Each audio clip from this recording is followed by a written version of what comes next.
स्वागत है जो लोग भी इस टाइम सुन पा रहे हैं हम लोगों को। और अभी मेरे ख्याल से कुछ पुराने लोग भी जुड़े होंगे, कुछ नए लोग भी जुड़े होंगे। तो मैं कोशिश करूंगा कि दोनों लोगों के लिए ही कुछ कुछ बातें थोड़ा सा शेयर कर पाऊँ जो मैंने इतने सालों में सीखी हैं, समझी हैं, और कुछ भी मेरा अपना खुद का नहीं है। जो मैंने ब्रिट सिस्टम अप्लायंस से सीखा है वही उन्हीं में से कुछ बातें आज मैं आपके साथ शेयर करूंगा। सबसे पहली चीज़ जो इम्पोर्टेंट है कि पिछले 2 महीनों में बहुत सारे चेंजेस हम सब लोगों ने देखे हैं। और अभी अभी सब लोग यही कह रहे हैं कि जो भी लोग थोड़ा सा समझते हैं चीज़ों को, सोसाइटी को समझते हैं, वो लोग यही कह रहे हैं कि हिस्ट्री में अब एक लाइन खींच दी जाएगी जिसमें से अब ये बात कही जाएगी कि before Covid and after Covid. Before Covid दुनिया बिल्कुल डिफरेंट हो जाएगी और आफ्टर कोविड दुनिया बिल्कुल डिफरेंट हो जाएगी। तो हमको भी उसी पर्सपेक्टिव में सोचने की ज़रूरत है कि इस बिज़नेस को हमको ये जो पिछले 2 महीने में बदलाव आए हैं उसमें हमारा क्या पर्सपेक्टिव बन रहा है इस बिज़नेस को लेके, ये हमको सोचने समझने की ज़रूरत है। तभी हम समझ पाएंगे कि हम कितने बड़े बिज़नेस में हैं। तो सबसे पहली चीज़ मैं थोड़ा सा ये समझाना चाह रहा हूँ आपको कि आज के पर्सपेक्टिव में ये बिज़नेस कितना बड़ा है, ये हमको समझने का एक मौका और भी मिला है। ये पिछले 2 महीने के दौरान हमको ये समझने का मौका और मिला है कि ये बिज़नेस कितना बड़ा है और हम लोग कितने बड़े बिज़नेस में हैं। जैसे 2-3 चीज़ें मुझे समझ में आई हैं जो मैं आपको समझा सकता हूँ। सबसे पहले कि ये जो हम लोग का बिज़नेस है ये टाइम टेस्टेड बिज़नेस है। जैसे टाइम क्या है ना, वो टेस्ट करता है चीज़ों को। मतलब इंसानों को भी टेस्ट करता है, ह्यूमंस को भी टेस्ट करता है, बिजनेसेस को भी टेस्ट करता है।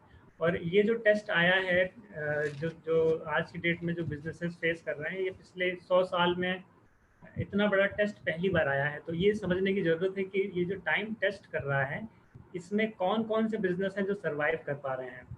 और उससे आपको ये अंदाज़ा लग पाएगा कि हम लोग कितने बड़े बिजनेस में हैं। और अगर हम ऐसे टाइम टेस्टेड बिजनेस में हैं तो हमारा फ्यूचर कितना सिक्योर है, ये भी बात आपको समझ में आएगी। जैसे अभी आज आप किसी भी अगर बड़े से बड़े बिजनेस के बारे में देखेंगे, उनकी सेल्स देखेंगे, तो या तो सेल्स बिल्कुल कम हो चुकी हैं या माइनस में है।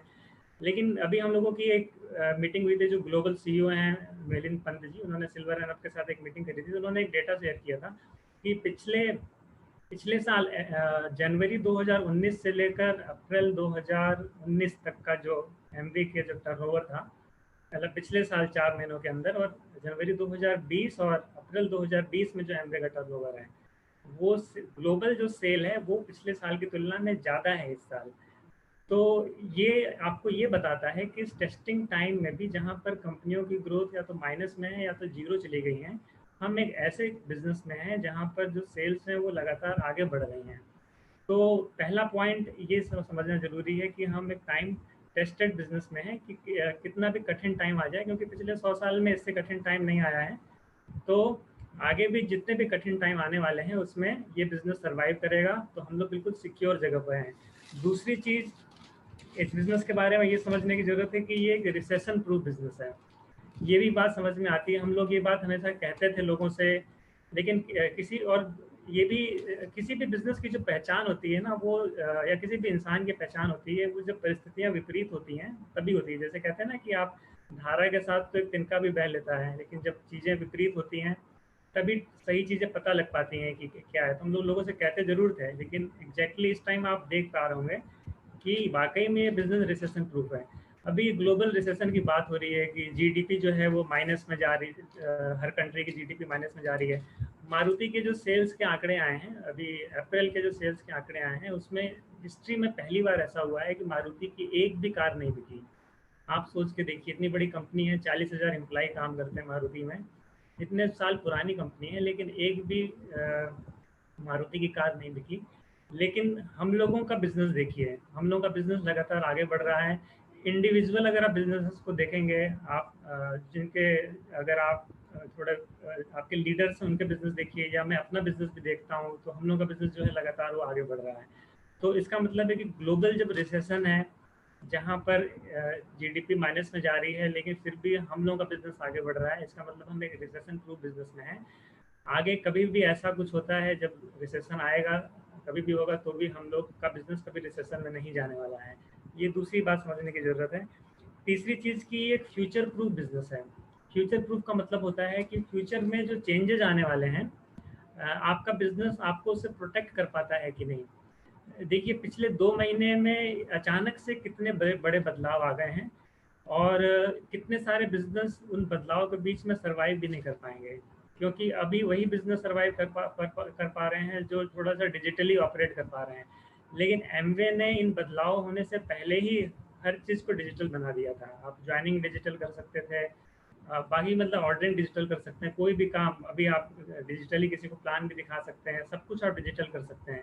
तो एमवे के साथ ये बात हम लोग सुनते भी थे पहले से कि जो बदलाव आने वाले टाइम में होने वाले हैं, एमवे उसको पहले ही कर देता है। तो हम एक ऐसी कंपनी के साथ में है जो एक फ्यूचर प्रूफ कंपनी है, मतलब फ्यूचर को पहले ही वो देख के वो बदलाव अपने अंदर कर लेती है। तो ये 3 पॉइंट्स आपको समझने जरूरी है। चौथा पॉइंट ये है कि हम लोग बिल्कुल सही समय के अंदर सही बिजनेस के अंदर है, मतलब ये बिल्कुल राइट टाइम है इस बिजनेस को बिल्ड करने का। जैसे यहाँ पर मुझे ये बात बिल्कुल जब आप the business of 21st century पढ़ेंगे तो उसका जो लास्ट चैप्टर है, जो 21st चैप्टर जो है, जिसमें वो कहते हैं कि क्यों ये बिजनेस इस सदी में आने वाले टाइम में एक विस्फोट की तरह आगे बढ़ेगा, क्यों एक्सप्लोसिव हो जाएगा।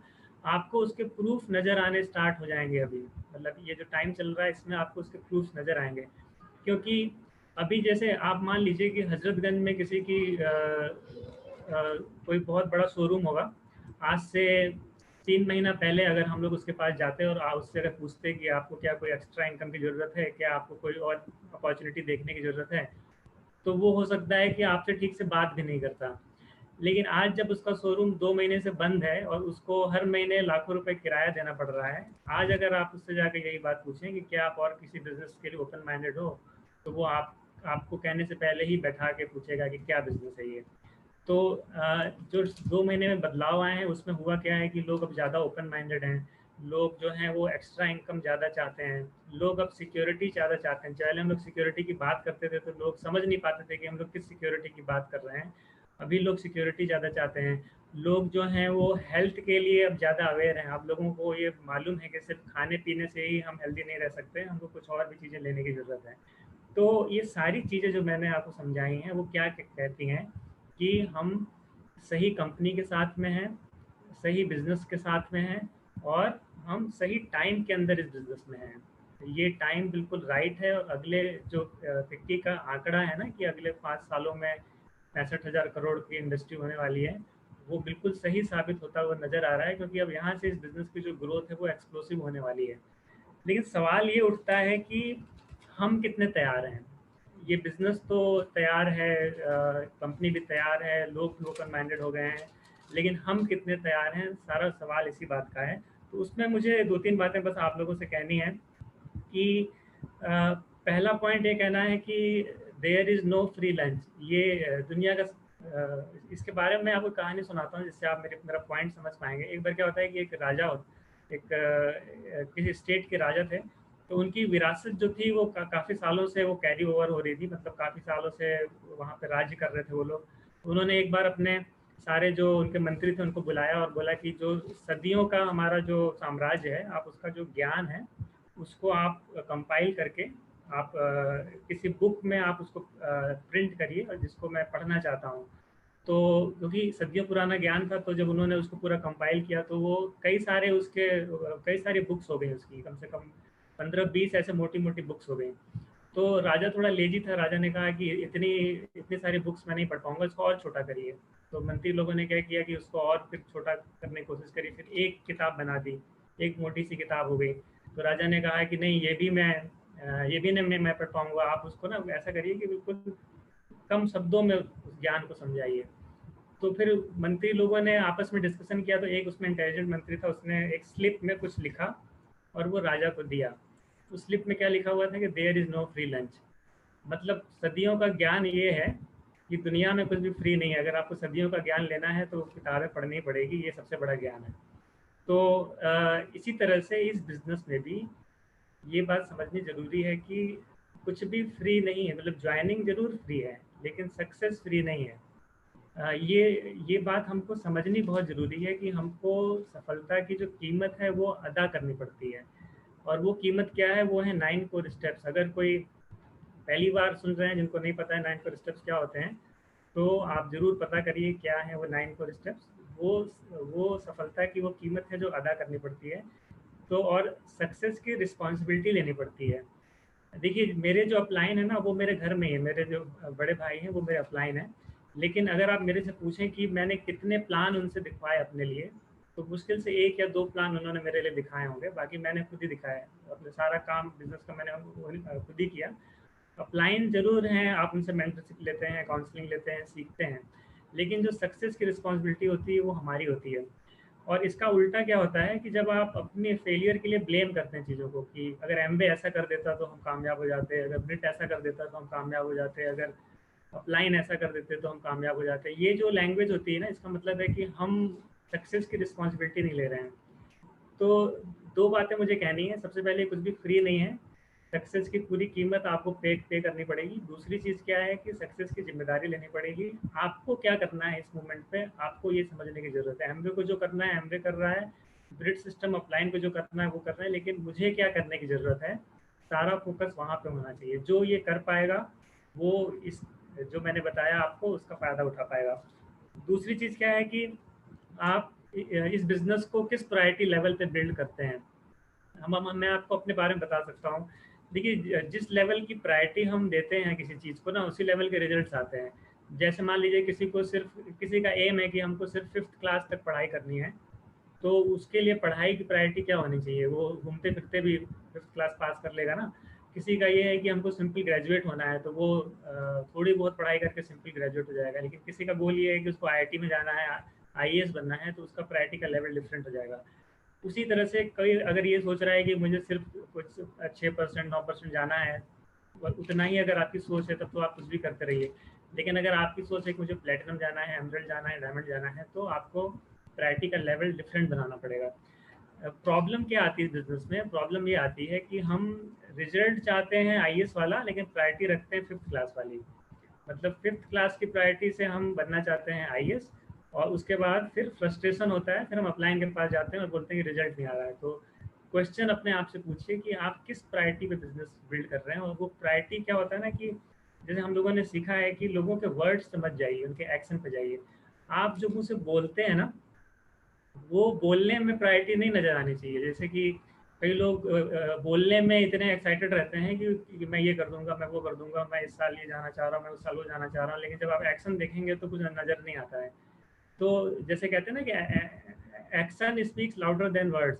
आपके एक्शंस ज़्यादा लाउड होने चाहिए, आप जो बोलते हैं। और हम लोगों को ये सिखाया भी गया है कि आप जो कह रहे हैं, वो लोग जो कह रहे हैं वो मत सुनिए, जो वो कर रहे हैं उसको देखिए।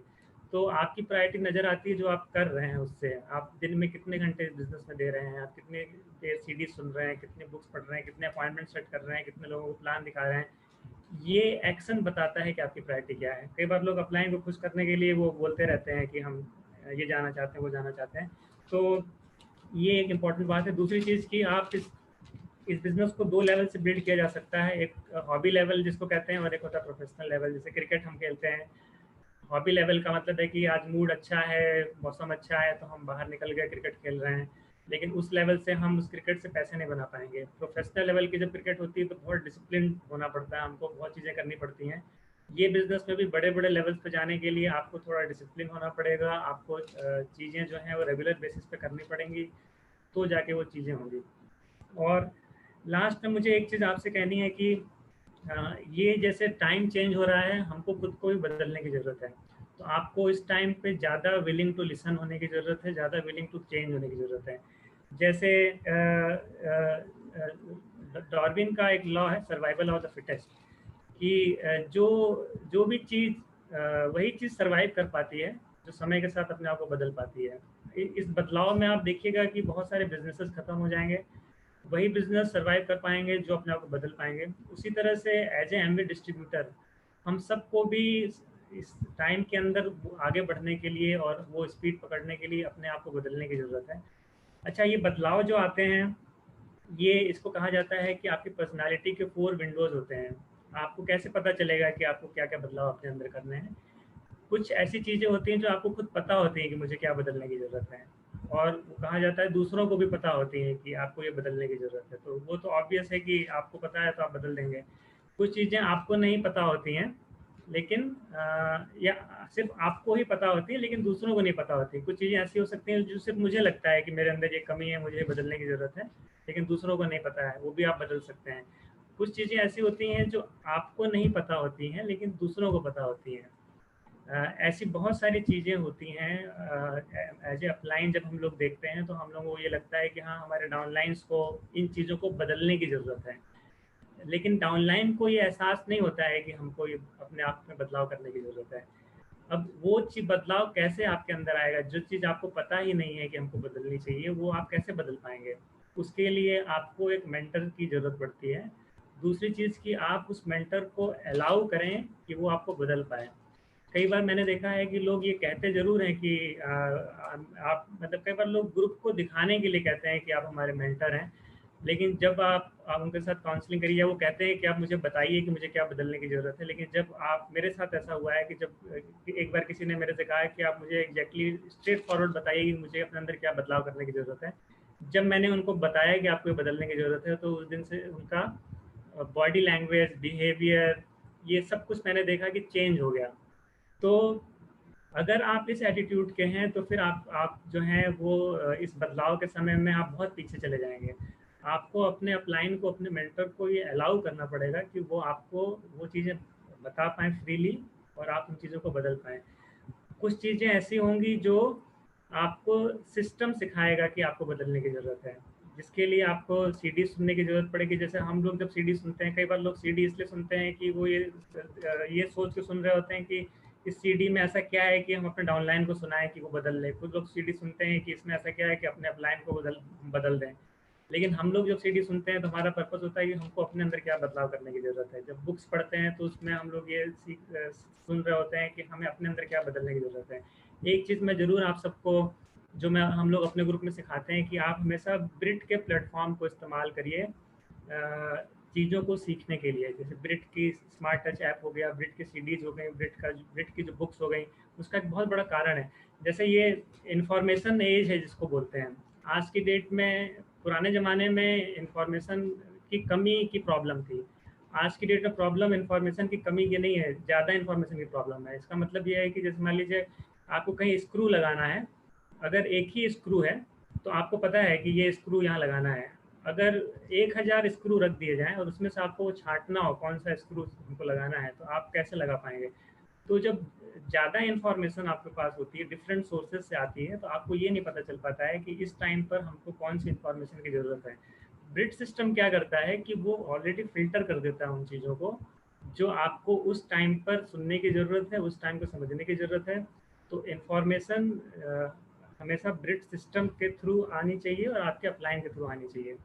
ये जब अगर आप करेंगे तो आप हमेशा वही इन्फॉर्मेशन आप तक आएगी जो आपके लिए उस टाइम ज़रूरी है, उस टाइम आपको अपने अंदर बदलाव करने की ज़रूरत है।